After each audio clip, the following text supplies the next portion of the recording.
How's it? Welcome to this edition of the SA Crypto Market Analysis with myself, James Preston. And myself, Graeme. And this edition proudly sponsored by Huobi. Check them out. The link is in the YouTube and the podcast description. You can trade almost every crypto you can think of with one of the most reputable exchanges in the world. They've been around since September 2013 and they offer the fourth highest liquidity on any crypto exchange in the world. Check them out, huobi.com. Fantastic exchange and sponsors of this episode. Graeme, what we felt last week has played out. We've cooled off quite significantly. We really shot down quite strongly. We did get a big sell-off in a very short space of time at one stage. Yeah, I don't know if you saw the stat. It was rated as the fifth biggest drop in Bitcoin's history. I did see that. Yeah. So pretty big, but I mean now $10,000, $1,000 drops, not as bad as when you're at $6,000. Exactly. But you're now starting to see a bigger macro scenario play out. Take us through what you're starting to see develop.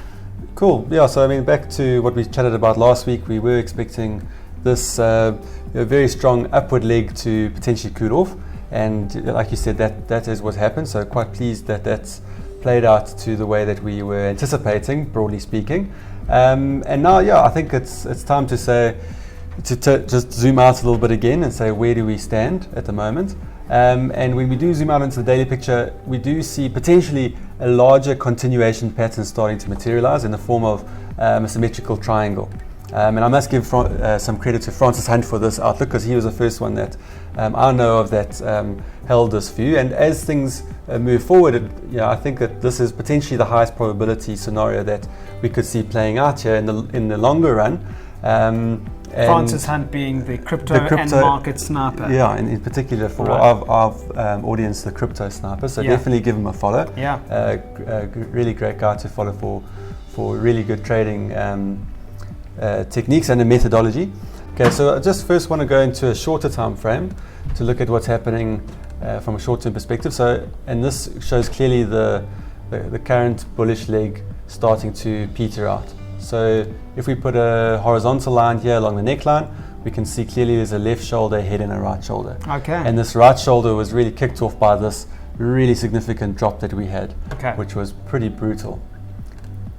Okay, so if we do a projection from the base of the neckline to the head and project that downwards, we're looking at a target around 9,000. So I think that's definitely on the cards in the shorter term as a move to the 9,000 zone. All right, and that wick that we saw some unfortunate buyers here hitting 9,200 as low as 9.2 on some exchanges.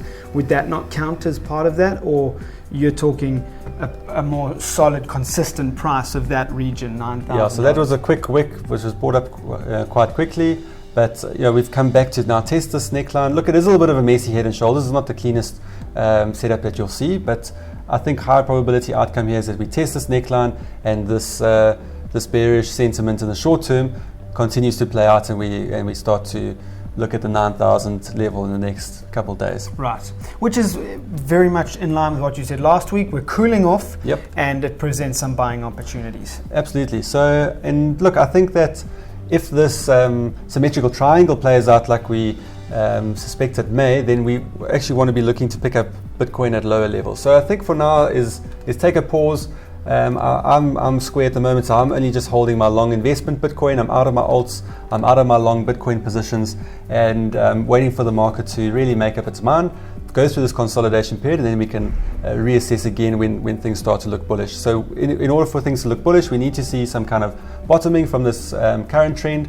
If it plays out according to this macro view, then I think a pullback down to the bottom of this symmetrical triangle in line with potentially this Fibonacci level at 0.786. Right. That's the level that I think would be an ideal entry point. Okay, so and if this symmetrical triangle does play out, this symmetrical triangle, if it does play out, we're looking at a really serious bullish move outside of it. But this is a lot longer term. I mean, we're looking sort of May, June regions for that entire structure to play out. 100%. This is a super macro, bullish structure, and this will take us beyond all-time highs etc. So this plays out, like you said earlier, off camera, in line potentially with the halvening and other fundamental factors. So if we get something like this, a squeezing of volatility, that will allow us to build up the energy to make a big move out of the top, and that's really where you want to be looking to get involved on Bitcoin, on your leveraged opportunity. So even though this has been bullish, I don't think this is necessarily the big one that's going to get us moving past all-time highs. I think we still need some build-up of that energy in order to really put us in a position to release to the upside with some serious velocity. Okay, so macro still bullish long term in the macro markets, but short term I think we need to wait and assess still, just as we did last week. So we're running out of time. Do you want to look at the crypto market cap or the Bitcoin dominance chart? Let's take a quick run through. So Bitcoin dominance, obviously we broke out of it a couple of weeks ago. That was what we identified as a kickoff for the move up in alts. This is now, we see the Bitcoin taking over more dominance as alts take more pain than Bitcoin is in the short term, which again is what we expected. So I'm square alts, and I would stay square alts until we see a change in structure, and that's again confirmed by the total market cap excluding Bitcoin, where we've had this strong run. We've hit some significant resistance here. You can see this lines up with previous levels of significance back in 2018.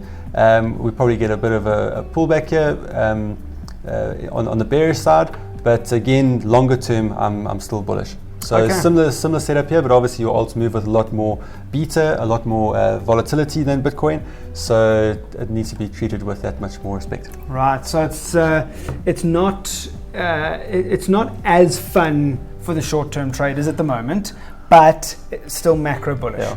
This is a time where it's very difficult for short-term traders because it is going to oscillate between ups and downs and sideways, and while the market is trying to find its feet, what again I would like to see after we've had this expansion of volatility is in a contraction of volatility, because that will allow you to get your good return on investment and risk-reward ratios that you can get involved into your trading once the market is consolidated and the new setups start to materialize. Okay, so that's the key right now. There's no new setups for you on the table. Yep. That's important. All right, well, Graeme, thanks very much. Thanks, James. We appreciate your time. Cool. There we go. That's this week's market analysis. Today being Friday, 21 Feb 2020. And it's proudly sponsored by Huobi.com, one of the world's leading crypto exchanges with the most amount of altcoins on the market and the fourth highest liquidity as well. Huobi.com, and you can use our reference link for a couple of bonuses as well. It's in the YouTube and the podcast description. From myself, James Preston. And myself, Graeme Tennant. It's cheers. Cheers for now.